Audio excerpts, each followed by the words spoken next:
Let's talk a little more about solids and liquids. Let's talk about constructing with solids.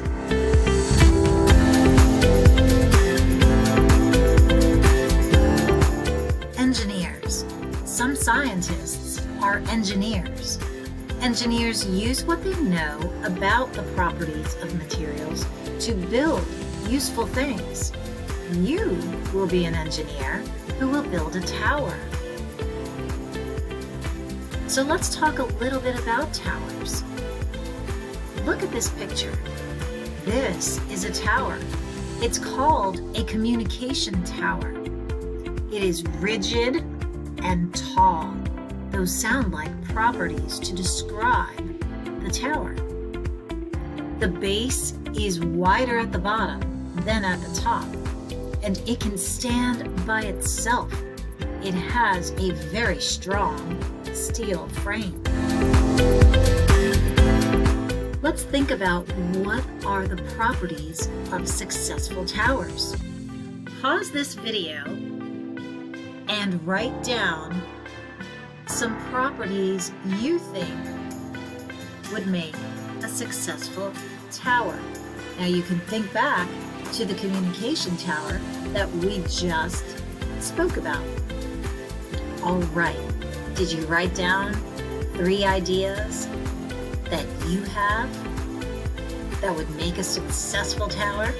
I hope so, because now it's time for you to try and build your own tower. So here are the rules.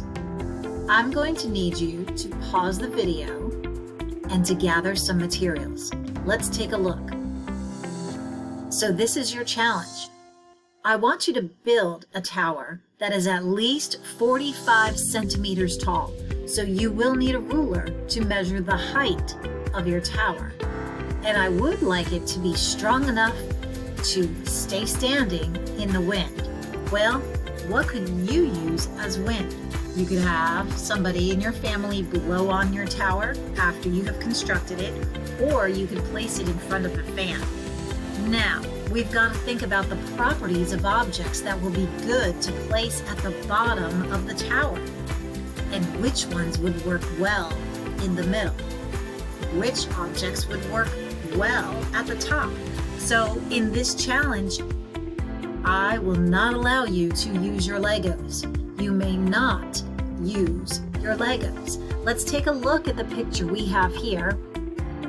We have many different items. There's a rubber tube, there's a wooden cylinder, a rubber band, a flexible wire, a popsicle stick, a little Dixie cup, a piece of cardboard, some aluminum foil, and there's some more twist ties and yarn. So I want you to find some materials. Let's say you should have between 5 to 7 different types of materials. Okay, in this picture we have 1, 2, 3, 4, 5, 6, 7, 8, 9, 10 different items to use to build our tower. So for your challenge, no Legos, no blocks. You can't use all the same materials. You've got to find at least 5 different materials to build a tower. And we've got to try and make sure our tower is strong enough to withstand the wind. All right, you are ready, and I cannot wait to see what you have constructed. So, after watching this video, go ahead and click on the assignment in Google Classroom. Write down your properties that you thought that we just discussed, and then I want you to write about your tower. Tell me the materials you chose to use, and show me a picture. Show me a picture of your tower all constructed, and show me a picture of your tower after the wind hit. Have fun!